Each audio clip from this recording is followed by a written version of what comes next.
3 miles apart on the Lawrence corridor. It's semi-regular Sundays. We're back after a 1-week hiatus with our special guests Aboav, Ariel Julie, and Ron Irvin.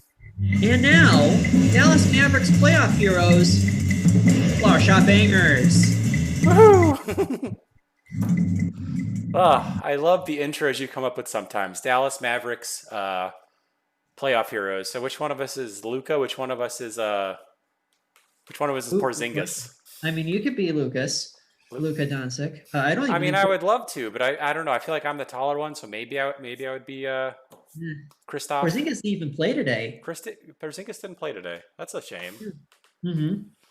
And even though Doncic still put up 27, 15, and 13. I mean, that's still pretty impressive for a playoff game. Anyway, welcome, ladies and gentlemen. We are the regionally renowned Flower Shop Bangers. We are going to host this show tonight. And before we get started, I thought I would just address the banner that is down below. If you look down below, you'll see a banner. It has a lot of rotating businesses and campaigns that you can look at. And there are also there's also more info on them in the description of this event. First off, there is a GoFundMe organized by the comedian Chris Redd. He is organizing a GoFundMe for the people who may have contracted COVID-19 as a result of being at Black Lives Matter's protests. A link is in the description. Second, I thought I would talk about there is a GoFundMe for the bar that Stuart and I usually host this at, Shakers on Clark. They are trying to pay their bar staff at this time. So if you want to tip the bar staff, if you happen to be having a drink while you're watching the show, you can throw maybe a tip for them in there. You know, like if you know you'd usually pay $3 for that drink, maybe give it to Shakers. Third, there is a gym that I go to that I think could use your support right now. It is a place called Bodi Shak. They're currently offering classes with masks, as well as some outdoor classes. You can also donate to their GoFundMe. It's in the Uptown neighborhood, and it's a really great spot. It's also a Black-owned business. Last and certainly not least, there is a coffee shop in Asia and Argyle. It is First Sip Cafe. I have a link in the description to buy gift cards. I think these are all businesses that are local to me and that I've always just kind of liked, that I don't want to see go under. If these aren't local to you and you feel that like you're not quite as attached to them, but go support your own local businesses. That's probably my best advice to you. Anyway, back to you, Stuart. Thank you so much, Dan. So as you can tell from our banner, this is our 42nd remote show. Mm-hmm. Now, obviously 42 might seem like a random number, but I like to think that there is some significance to 42. For one, for those of you who are familiar with the writings of Douglas Adams, the answer to the universe is the number 42. Mm-hmm. Baseball legend Jackie Robinson's jersey number was 42, and it's the only number that's universally retired by Major League Baseball. White House advisor Stephen Miller turned 35 today, but he looks like he's 42. Sure. Exactly. But in any case, we have a really awesome show for you tonight. Obviously, your headline attraction, fresh off their appearance in Yippee Fest, Flower Shop Bangers. Woohoo! Soft claps. Immediately preceding the Bangers, based out of New York, we have comedian Aboav. Woo! Right before Lee, we have our good friend, Cincinnati's favorite Bolshevik, Ron Irvin. Woo! And now, leading us off, a really wonderful Chicago-based comic. Please give it up for Ariel Julie. Hey, Matt. Yeah, Tim. Yeah. Thank you, everybody. It's so great to have almost forgotten that I was supposed to do the show until about 20 minutes ago. And so that's why I'm not wearing a bra. So you're welcome. I gotta tell you guys, I think it's great that we're doing Zoom shows, but I'm not afraid of coronavirus. I'm not, because I've looked death in the face. I once let a guy follow me on Instagram and individually like 526 of my posts. and I've not blocked him. So as you can see, I'm not afraid to only be his forever in his mind. He did comment though on one of my pictures once. He just wrote stunning. And I was like, I can hear your neck beard stroking itself. So it's getting loud. So some of you might be able to see this. I do have a ukulele. And I know now you're wondering, how annoying is this girl about to be? Like on a scale from 1 to Portland. And I'm somewhere around like a Logan Square, which is where I live. My yeast infections are artisanal. So whenever I do comedy shows, I always end up being ukulele girl, which is like the shittiest Avenger right before Hawkeye. Like I have no powers, but I could get Thanos canceled with like a mean hashtag or something. I guess I kind of would be the Karen of the Avengers, except I'm Jewish. So instead of a Karen, I'd be more like a Sarah with an H, or like a Hannah, but it's pronounced Hannah. You know, it's pretty cool being Jewish, except I feel bad for all the kids I went to temple with named Jeff Epstein. That's gotta suck. It's a really common name. And like on top of all of the things that I have to worry about if I have kids, now I have to add potentially naming them after a future pedophile. Like that's so many things to worry about.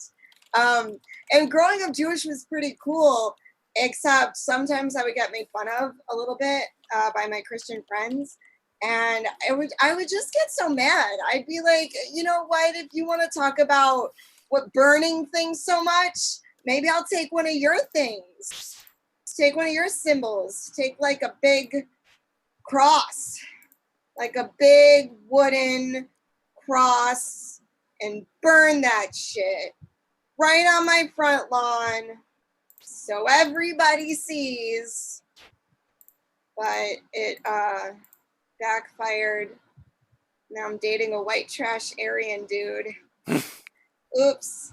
He's a wizard, but not the Harry Potter kind. And I like dating him. He's a good guy. Fun fact, he is the third formerly homeless guy that I have dated this year. So I think that makes me hobosexual. He snores really loud. Other than that, he's great. But it is like sleeping next to a broken garbage disposal with an average sized penis. So he's very nice to me though. I love to tell him that he could not be any sexier if he tried, because it's both a compliment and an insult. But I'm trying to be a really good girlfriend. So I stopped pooping. Just cold turkey. But before I was dating, I used to get a lot of DMs. A lot of dudes would just like slide on in there being like, hey, do you remember me? We matched on Tinder. And I'm like, yeah, that's most of you. You all blend together like one long Lenny Kravitz song. So I'm like, I'm sorry, I'm in a relationship. And they're like, oh no, well, here's a picture of my dick. Goodbye. And I'm like, why is that? That's hot guy logic. Only the hot ones do that, okay? The ugly dudes don't do that. The ugly dudes are like, you're in a relationship. What do you need? Do you need an usher for your wedding? It's fine. I'll just hang out here in the bushes until you think Patton Oswalt is fuckable. And it's like, it's because I fucked too many 10s too well. It's my own fault, because fucking 10s is self-care. And it's kind of cool being a 6 that gets to fuck 10s, because, well, 8s will fuck down, and 4s and 5s would love to fuck up, and 2s and 3s think I am a 10. And if you're thinking to yourself right now, Ariel, I think you're a 10. Well, guess what, too? And I know that I'm a 6 because, I mean, let's face it, I look like a VHS version of Janine Garoppolo. Like, I look like Woody Allen's little sister. I look like if Anne Frank survived puberty. So that's me. Those are my DMs. So given the ukulele here, I thought I'd sing a little song to you about that whole topic that I covered really quickly. Sound good? I can't hear you at all. So I'm assuming you said yes.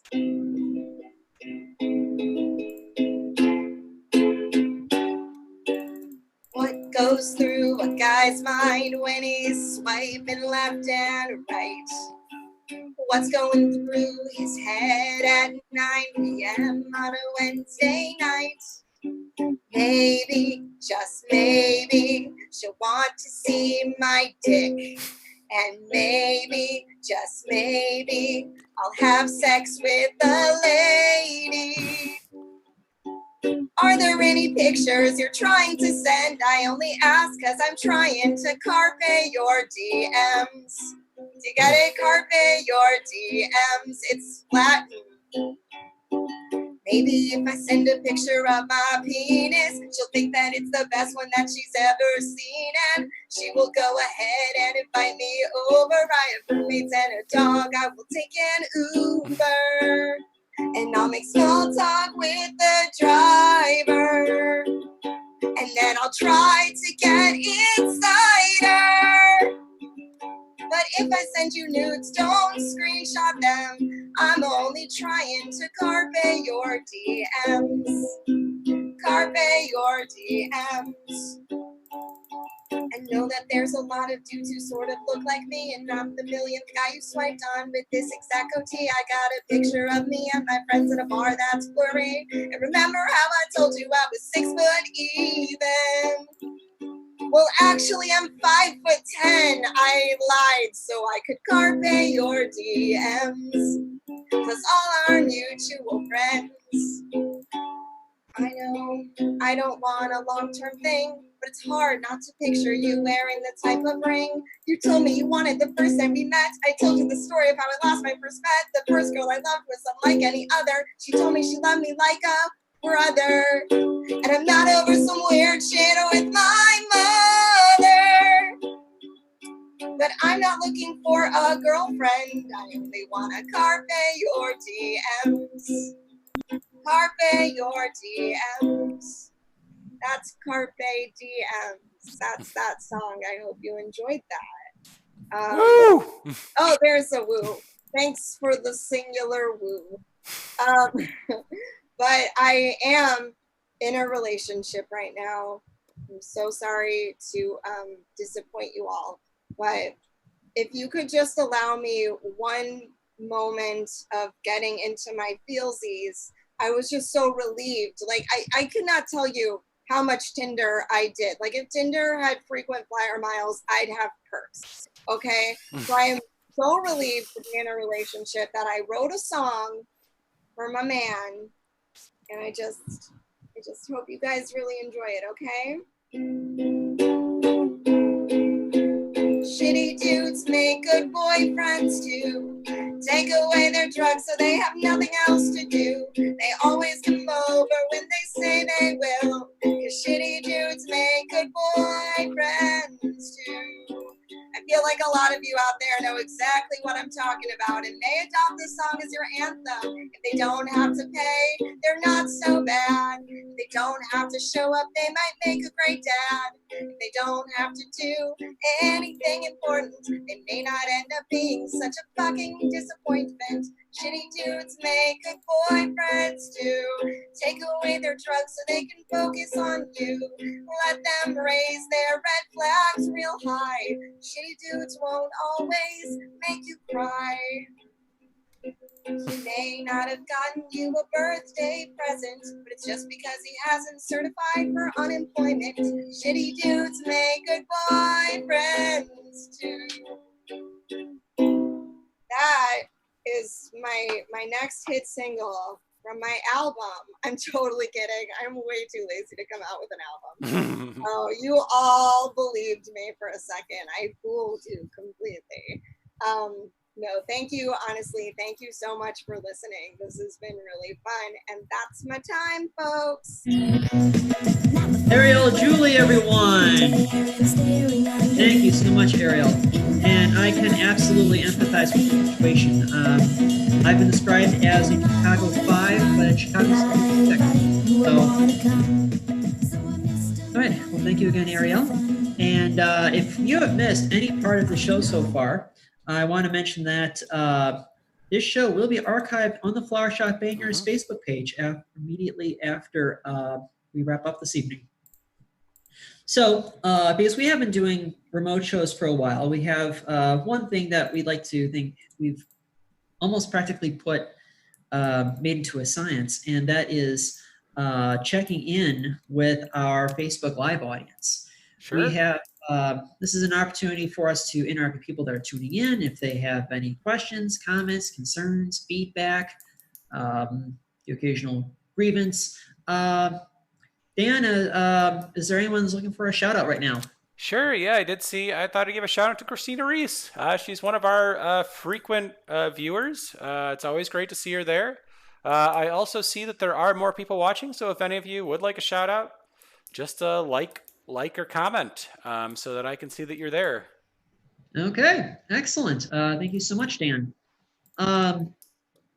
So before we get to our next act, one other piece of business, I suppose. When Dan and I moved our show to Shakers on Clark in July 2018, we began a 2-person campaign to save Chicago barprov.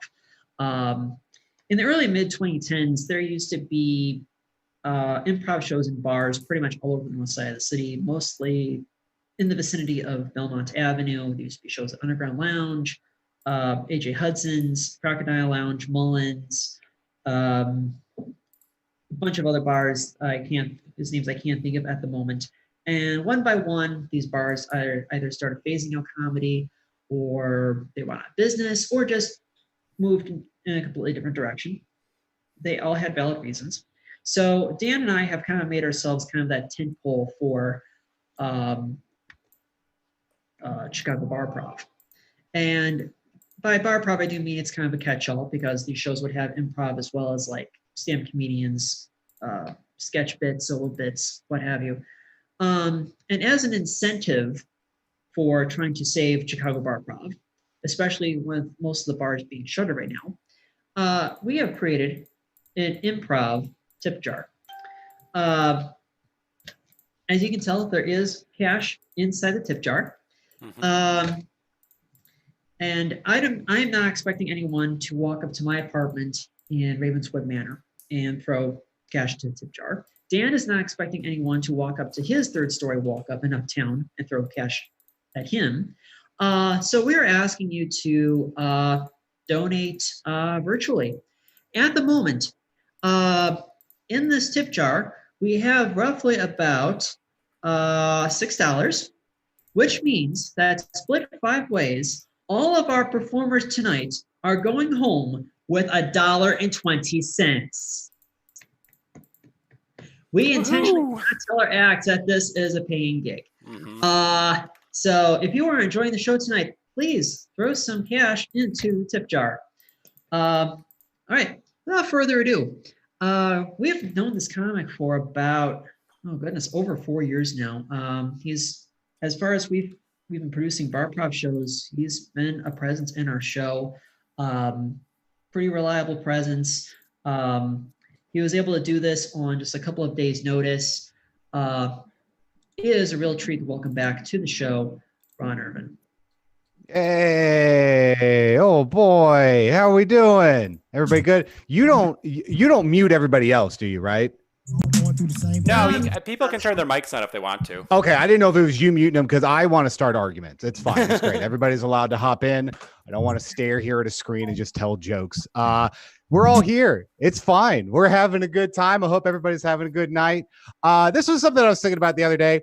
I think we need to bring back bullying. And now let me explain. I will explain. Let me explain. I will fill you in. I do not think that bullying is an inherently bad thing. I think it has been historically misdirected. I think things like Gay kids, nerds, they're not bugging anybody. Leave them alone. Who are they fucking? Like, they're like, leave them alone. They're doing their thing. But if a grown man comes up to you and says, hey, you should listen to Joe Rogan's podcast. Yeah, you should probably smack the sandwich out of his hand. Like, do some good for humanity. That would probably be better. And now we're here. I hate, what's the worst thing that the pandemic took away from me is fucking going to the movies. I like live at the movie theaters. That's like church for me. I go every night if I can. And there's a lot of times that I can't. I hate it. One of my last movie going experiences was going to see Sonic the Hedgehog at noon on a Sunday alone in sweatpants. So just keep that in mind that my vote counts as much as yours. The next time you want to defend democracy, that's great.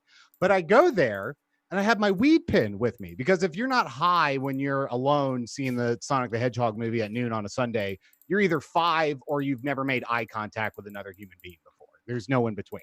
So I sit down, half empty theater, plenty of sections open. I sit in this whole row in the back to myself. This woman comes in, not only sits in my section, sits directly next to me with her 2 young children through the entire movie. And I'm like, fuck, I can't do drugs now. What is my problem? I don't know what her logic was. I was in sweatpants alone. It was noon on a Sunday. I'm a grown man with a shaved head. Those are children. And I swear to God, this is 100% true. About half hour into the movie, she got up and went to refill her popcorn bucket and left her 2 children next to me alone for like 15 minutes. Have you ever wanted to call Child Protective Services on yourself? It's fucked up. I was like, shit. I'm like, you guys need to call somebody and get down here because I'm like 30 seconds away from teaching these kids how to smoke. I'm fucking serious. Come get them. But Sonic the Hedgehog was fine. It's enjoyable if you want to go see it. I don't know if I miss comedy or not. I do miss comedy. I do miss performing comedy, but I don't know if I miss comedy in general. Look, this is nothing personal. I know, Ariel, you just talked a lot about this. Here's where I'm at, though. I am at the point in my comedy career where the second I hear any comedian even mention dating, it's a muscle reaction that my brain just shuts down. I'm done. It's not, I can't hear it anymore. I really seriously can't. I just can't. There's beating a subject to death, and then there's beating it to death, dragging it along the road, pissing on the remains, and mailing it to yourself. And that is where stand-up is with dating. I shit you not. The last 5 shows I saw in Chicago, every single comic talked about nothing but dating. I'm not exaggerating. So I was like, I'm done. I can't take this anymore. And I think the biggest thing is I can't take dating is hard. Dating's hard. Is it hard?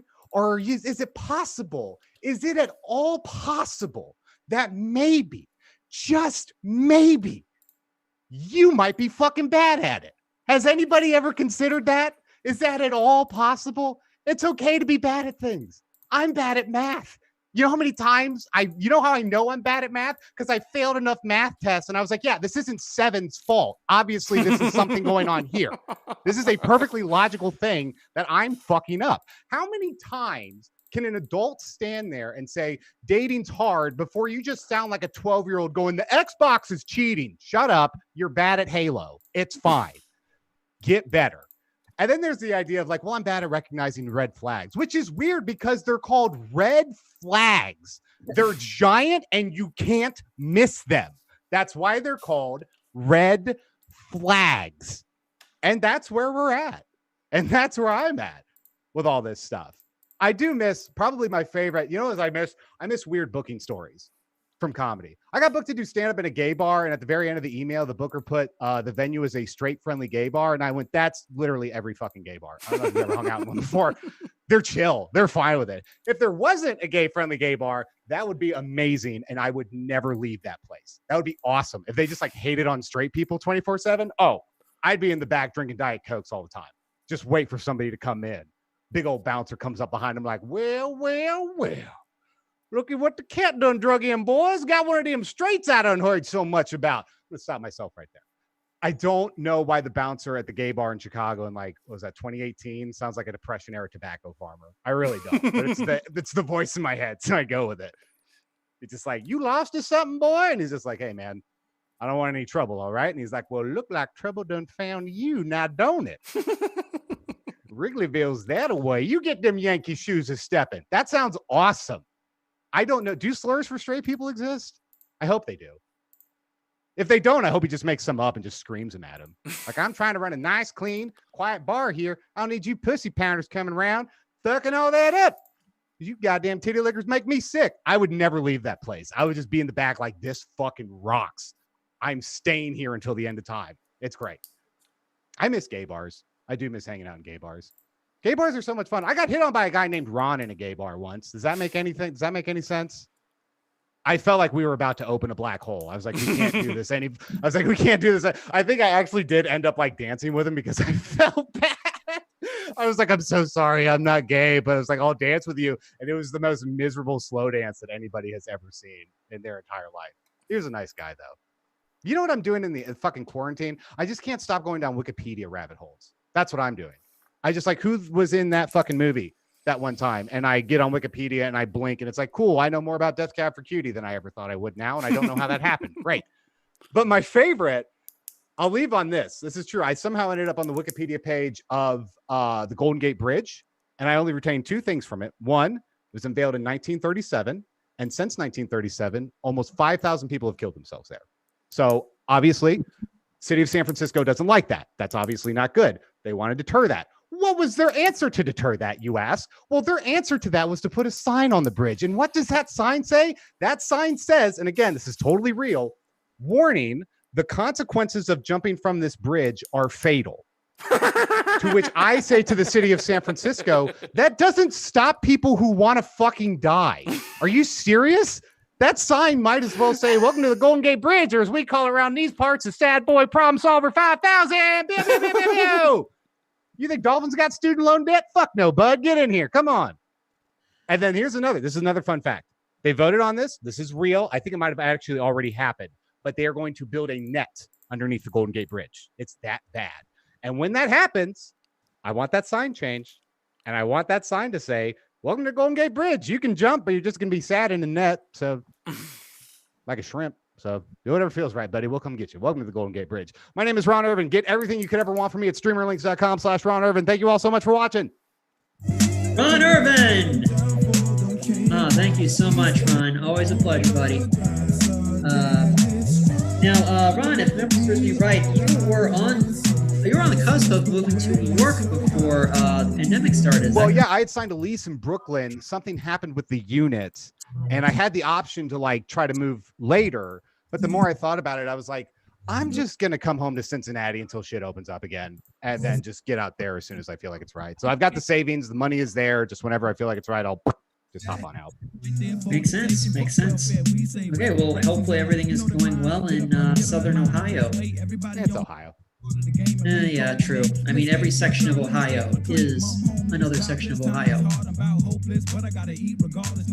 Okay, moving on. So Dan, any updates on the on our message board, on our Facebook Live comments? Yeah, question? sure. I thought I would give some shout outs to some people I see watching. I see Andrew Lawson, Mark Anthony, and Mitch Kessler. Thank you all. I see there are more people. If you would like a shout out, feel free to like or comment on any of the videos. Also, if you like our show, feel free to subscribe to our YouTube channel.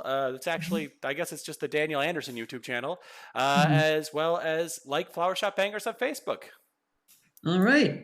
And funny you mentioned Mitch Kessler, because he is not only our improv teammate, he is one of my neighbors in the Ravenswood Manor, Albany Park area.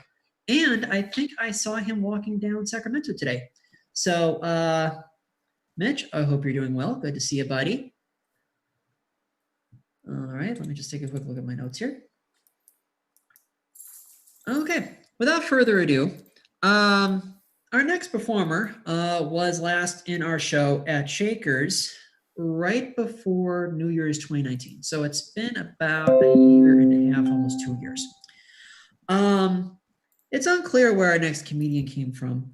It's been speculated that they are a celestial being that arrived from somewhere else in the galaxy, perhaps on this planet to not only learn about humanity, but perhaps save us from some horrific fate. Others would say, nice Jewish kid from the north suburbs. Please welcome back to the show, Play above. Oh, thanks, Stuart. That was so nice. You know that. You're most welcome. Thank you very much. It's funny that you said I was a celestial being and also a Jew, because it's like, you know, they're the same, us lizard people. I just did, I am coming from New York. I'm a sign language interpreter here. And I did a show recently where all the videos was the audience and everyone was doing the deaf applause, which if you guys don't know is this, right? And it was a really cool visual. And I was teaching everyone in the audience. I was like, you know, you can say ha, ha, ha. I said, for my set, do ha, ha, ha. And then I had a bunch of screens doing this at me. Do you guys remember sex? God, I remember it. I was just staring at them like, oh no, what have I done?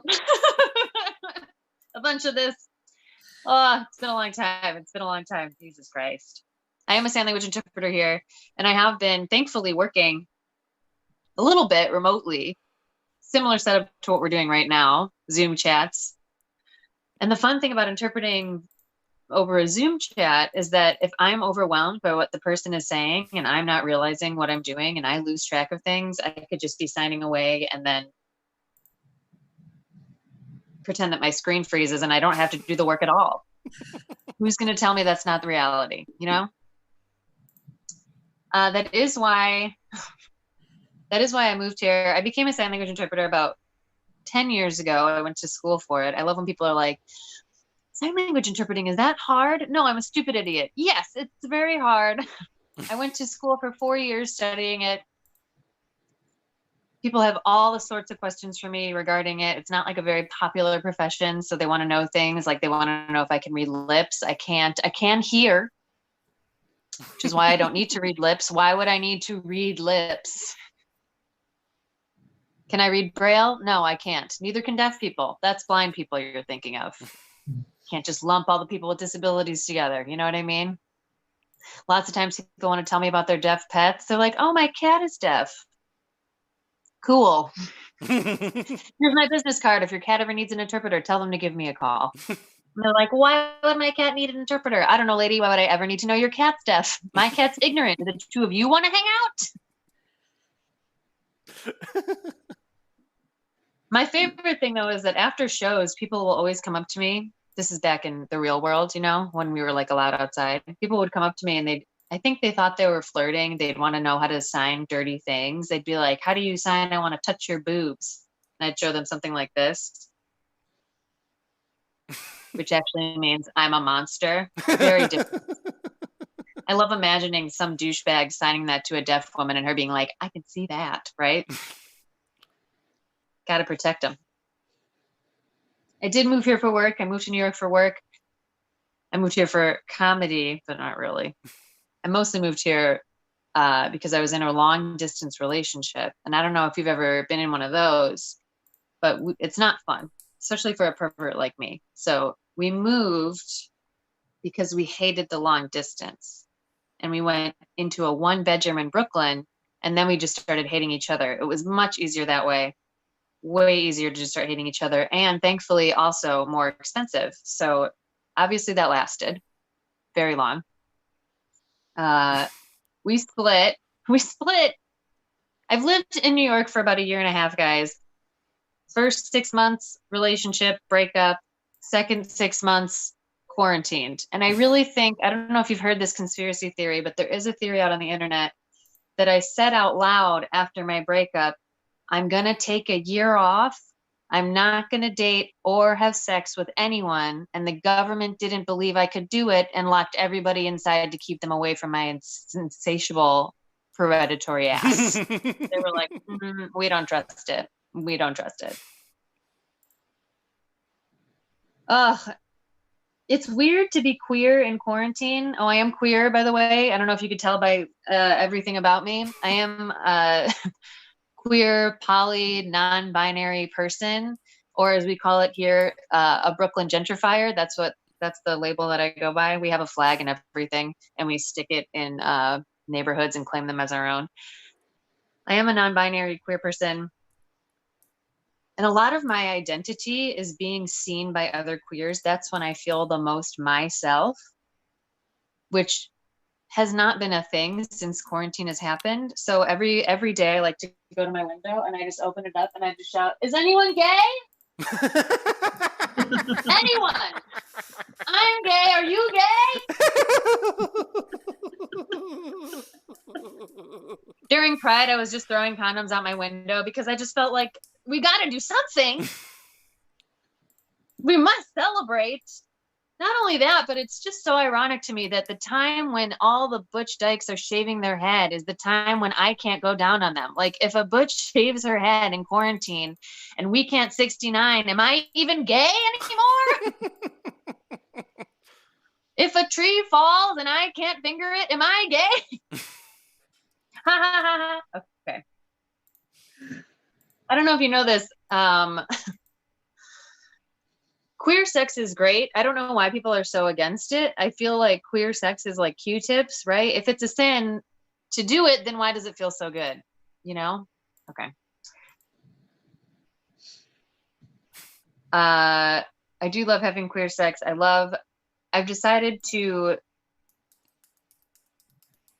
quarantine my boner forever, because I don't know if you read this, but COVID-19 can stay in a man's semen for 2 years.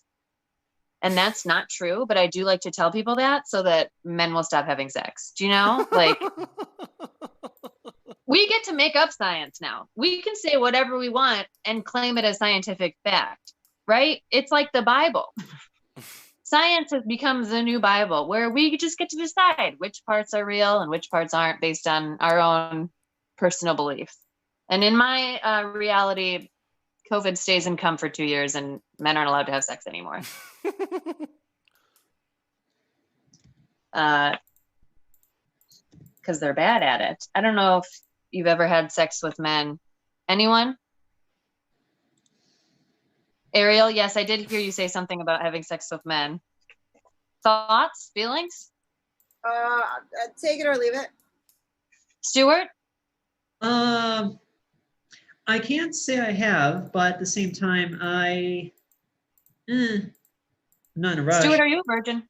Am I a virgin? No. I'm kidding. I thought you were going to be like, I haven't had sex with men, but I can't say I've had sex with women. And I was going to be like, oh my God, oh, what have I done? I opened up a can of worms. Oh, I outed Stuart as the big V. I was going to say, look at me. I mean, I get it. I mean, whatever. Yeah. I've done it. We've all done it. Mm-hmm. Wouldn't recommend it. Mm-hmm. I did have a friend of mine who was once bragging about how he goes down on women for like 3 hours at a time. Mm-hmm. No, absolutely not. That is, what is that even? What do you, oh my God. Like, I just imagine like her ass is pruned like a raisin by the end of that. She's just sitting in a pile of spit. Like, you can do something bad for 3 hours. It's not the amount of time you do something that makes it good. You know what I mean? Like, I could get in a car and drive for 3 hours, but if it's not turned on, I'm not actually getting anywhere, you know? Mm-hmm. Or if you face plant into a plate of spaghetti and you just go, you're not eating it. I don't know what you're doing, but it's not getting the job done. I do like to ask people in the crowd, I'll say, clap your hands if you've ever had cum on your face. And then I'll say, clap your hands if you've ever gone down on a woman. And all the men who are straight that didn't clap the first time will clap extra loud. And I'm like, and you weren't clapping the first time. That's interesting. I think you should go home and do that math equation in your head. Try to figure out what I'm talking about. Make a woman come for once, you know? Do a little research. And I know I'm ripping on men a lot. And I'll tell you why that is. It's because I don't like them. I don't like them. Not a fan. Just because of society and history and everything having to do with them. I'm going to leave you guys with this. I miss Chicago so much. The 3 things I miss the most about Chicago are the drinking habits, because Chicago is drunk 24 hours a day, and I love that about Chicago. I miss going on dates with queer people and knowing that they're bottoms, because everyone in Chicago is a bottom because we're tired and cold and lazy. Mhm. And the third thing I miss the most is probably, especially right now, I miss alleys, because I go for these 2-mile quarantine walks and realize I have to pee. And 9 times out of 10, I'm pulling down my pants in front of a group of Hasidics just peeing in the middle of the street. So don't forget, you guys, really bless your alleys. Thank the Lord for them, because you're going to miss them when you have to pull down your pants in front of a bunch of Jews. Mhm. That's it. I'm done. Woo! Way above, everyone. Thank you so much. Lee, we're glad you're doing well in Brooklyn. All right, and I just want to say, thank you to all of our acts, to Lee, to Ron Irvin, to Ariel Julie. And so one more quick check on our lovely audience. Yeah, so I thought I'd just give a quick shout out to Sheila Lynn, who I also see is watching. Hey. Yeah, How's it and going? also just another thank you to everyone else who has watched tonight. We really appreciate you all watching at home. Of course. We are always grateful you can tune in. And again, if you missed any part of tonight's show, the show is going to be available for watching on our Facebook page immediately after this ends. They'll be saved for the ages. If anyone wants to get their clip spliced or anything like that, just let us know. We might be able to accommodate something. Now, for those of you who have not tuned in before or were not previously aware, we do this show just about every Sunday and Wednesday. We were doing this 2 or 3 Sundays a month at Shakers on Clark. However, since we can't do shows in bars in Chicago at the moment, we've been hosting shows roughly twice a week. And please make sure to tune into our next show this Wednesday. That's show number 43, by the way. No significance to number 43. It's a prime number. We're going to have a short film piece from my old improv classmate, Brad Einstein. We're going to have stand-up comedy from Ilani Nichelle and Dustin Drew, and improv from Neon Salami. That, on paper, that sounds like a pretty stacked show. Without further ado, our next performers performed in Yippee Fest around 11:30, 11:45 last night. It's a virtual comedy and arts festival based out of Chicago. Well, at least it was virtual this year. They have been performing together for about 7.5 years. They have performed in improv festivals in Omaha, Nebraska, St. Louis, Missouri, Green Bay, Wisconsin, Grand Rapids, Michigan, and Baltimore, Maryland. They are the co-hosts and co-producers of Semi-Regular Sundays, as mentioned before. Please welcome to the stage, Flower Shop Bangers.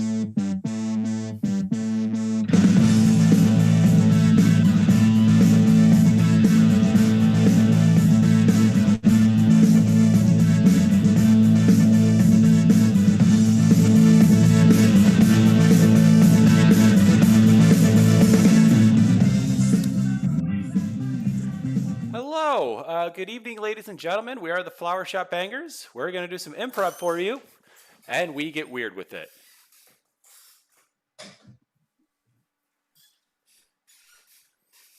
Oh man, that was tasty. Oh goodness. Oh Lord. Oh. I don't know. Dude, I think I could like die a happy man right now.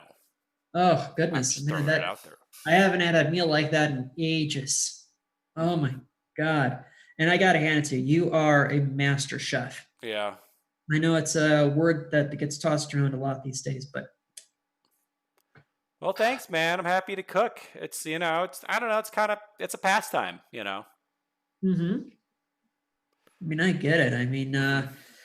I know that your Michelin star restaurant has been shuttered because of the pandemic and everything like that, but I am so grateful that, not only are you cooking, but I mean, just the fact that you're basically doing some of your best work here in this, 2-bed, 1-bath apartment.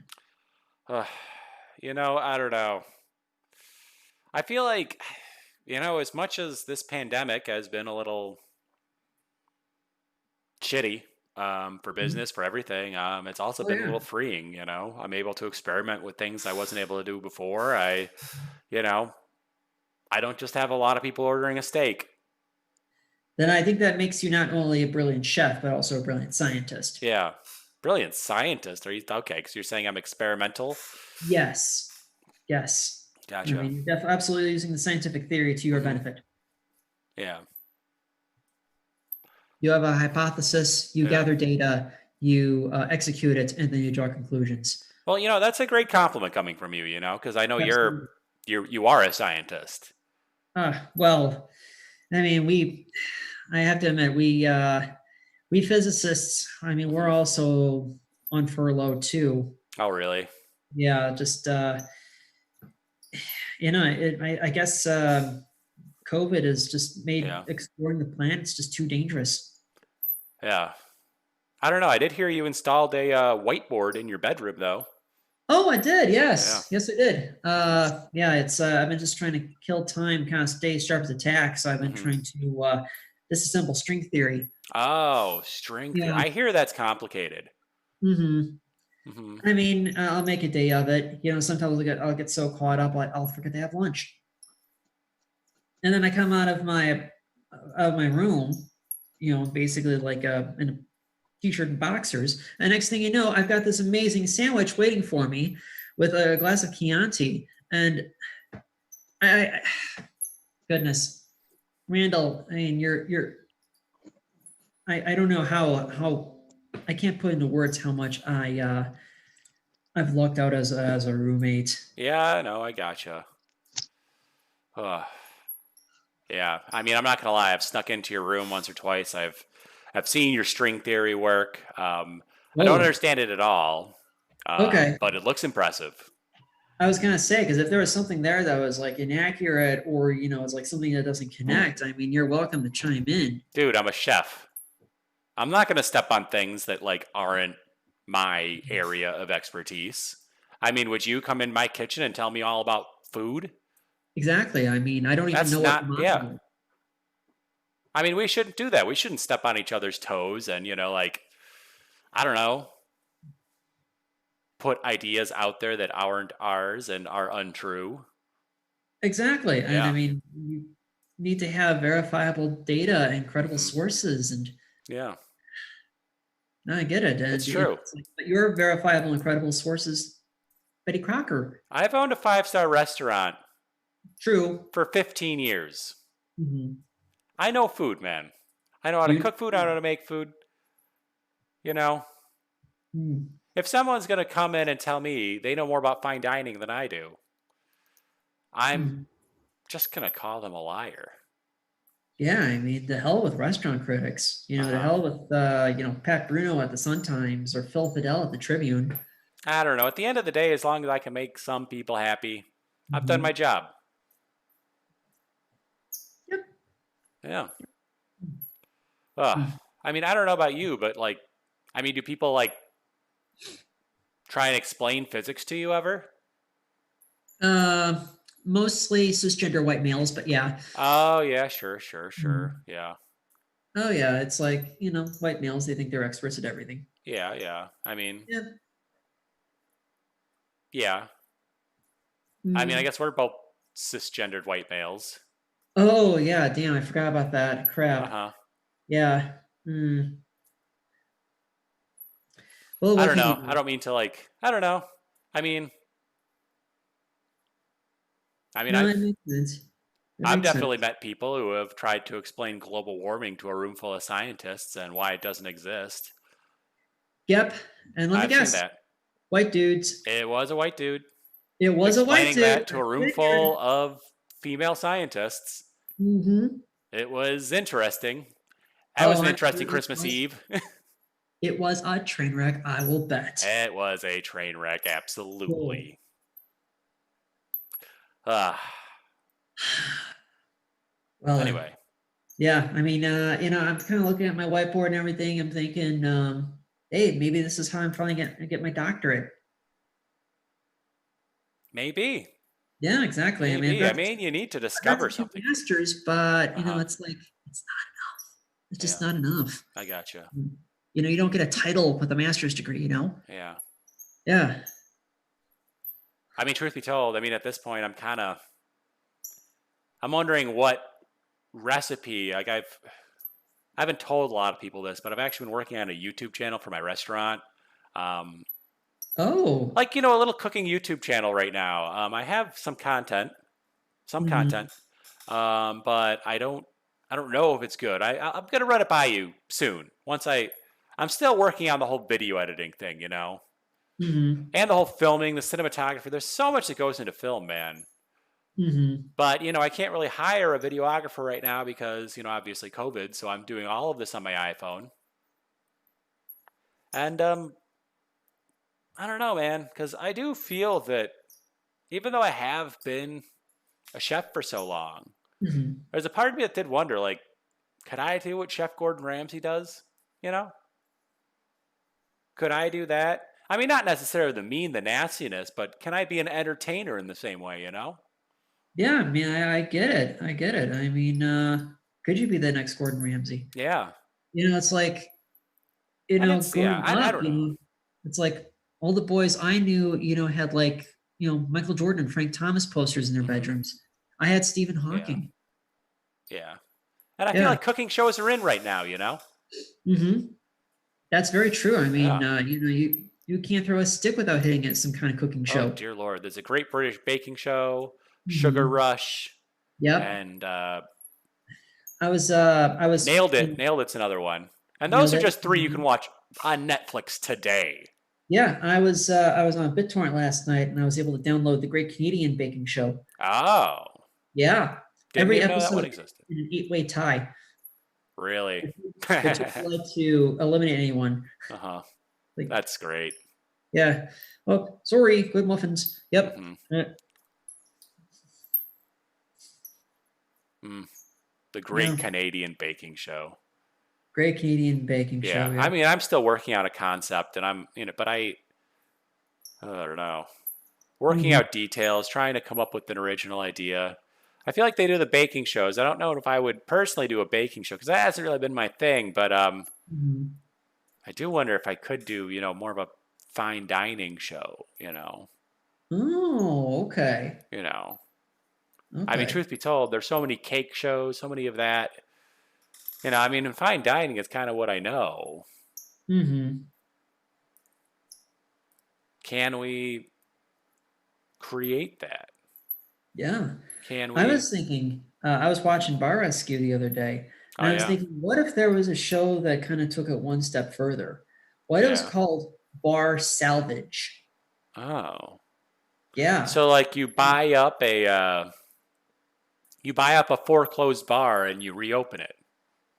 Something like that, yeah. Something or like you that, have a bar that's on the verge of, financial ruin. Yeah. Or they've already had to deal with like the health inspector and with like coding and zoning violations and all of that. Uh-huh. And then you have like some obnoxious guy from Boston who kind of comes in and saves your ass. Uh-huh. Okay. Yeah. But I like your idea better, to be honest. Yeah, okay. I mean, that was just what I thought you were talking about based on what you said. Mm-hmm. No, I actually like that too. Yeah. Yeah, that actually might be much more enjoyable to watch on TV, Randy. Mm-hmm. Yep. Lord. Mm-hmm. Mm-hmm. I mean, Ted, are you like thinking of pitching your own reality show? I didn't think you had that. I thought you were. I mean, I see you just do physics all day, man. Hey, remember the other night when we were out on the porch, we were smoking weed, and I brought up NGC 1277. And yeah. Yeah, it's like, I mean, because you know me, I'm obsessed with NGC 1277, and I thought, hey, what if there was like, an astrophysicist reality show? It could be, kind of like some like workplace thing. Yeah. I mean, honestly, I'm surprised Neil deGrasse Tyson doesn't have one yet. That's like I was gonna say, maybe he's been offered, but he doesn't want it. Possibly. Yeah. Or maybe he just wants to do his podcast forever. Yeah, very possibly. Or maybe people just don't think people are going to watch it. Yeah, exactly. It might just be too cerebral for people. I don't know, but I feel like that's something the Discovery Channel would buy. Mm-hmm. Call me crazy, but if anyone's going to buy it, it's going to be the Discovery Channel. Oh yeah, very true. I mean, they had to, back away from all the other reality shows that they had, like Sue and Kevin plus 37. Or maybe at this point, I feel like Netflix goes with enough experimental content. You could maybe sell it there. I'm just throwing it out there. I'm just, because obviously I've been watching a lot of this stuff. I'm sitting here like, how can I become the next restaurateur reality show guy? Mm-hmm. And I don't know. So I've been doing a little research on it. Like, what networks do you pitch what show to? Mm. But I don't know all the time. It's like, I think, with how, Neil deGrasse Tyson is on TV a lot, he doesn't really have a whole lot of competition. It doesn't really seem like he's fighting for talk show time with like any other physicist. Yeah. No, I gotcha. That's where I feel like I could potentially, fill the void. Maybe I'll send my headshot, my resume, to some agents. It's like, hey, sure, maybe I'll get a little more modest. Maybe I'll start reaching out to like the local morning news shows or something like that. Yeah. Dude, yeah. Telescope talk or something. Yeah. Telescope talk. Mm-hmm. Now that's not a bad title, No, it's not. I mean, it's straight and to the point. Mm-hmm. It covers a lot. I mean, you could talk about, I don't know, I guess you are probably talking about the stars. Yeah, probably. Yeah, I don't know. It's either going to be that or Cosmo Chatter. I think Cosmo Chatter is a better name. Okay. I'm going to throw it out there. Cosmo Chatter. I think that's your name. Chatter? I've got a whole list here. I mean, I was thinking either those two or Galaxy Gab. Galaxy Gab. Yeah. Honestly, you have a lot. You have good ideas, Yeah. But exactly. if I'm being perfectly honest, your first title was the worst one. Okay. I mean, I don't want to escalate it further. Okay. I mean, truth be told, you could call it The Hour Among the Stars. I mean, I don't know if I could do like an hour every week, but yeah, that would be a lot. Pace myself, maybe do like 5 to 10 minutes a couple times a week or something. Hey man, the sky's the limit. Exactly. And that's our show. That's our show. That was. Thank you, Ariel Julie, lay above, Ron Irvin. Dan, thank you for being our lovely webmaster for 42 episodes. Woo! And probably at the rate things are going, at least 42 more. Probably. In the meantime, please stay home. Please wash your hands. Please stay 6 feet away from Steve Bannon. Believe women. Black Lives Matter. We'll be back Wednesday. Have a good night, everyone.